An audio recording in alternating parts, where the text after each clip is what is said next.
অধিক টাকার চেহারা কি একবারে খারাপ নাকি? শোনেন, আলেম যদি কালো হয় তার চেহারা দেখলে, চেহারার দিকে চা থাকলে সগিরে গুনাহ মাফ করে দেখে। কিছু কিছু ছাল বল সেলফি তুলে কাজে মানুষ কালো দেখছে, এইরকম কালো মনে হাই রে কালোর কালো। সে কালো বানানোর মালিককে। আচ্ছা, আল্লাহ আমার চেহারা কালো বানা দিছে, তার এত উপহাস করবার কি আছে? আল্লাহ যদি আমাকে এদিক টাকান, মোকা বোম পড়বে এদের মাথায়, ভয় ভেতেছে, এদিক টাকান, দেখো না কোনোদিন, দেখো ওই ডন উঠতেছে, ওটা দেখো, হ্যাঁ দেখো, আমিও ওয়াজ করা বাদ দিলাম।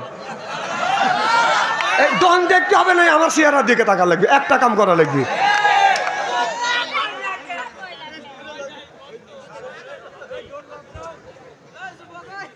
টাকা দেখো নাই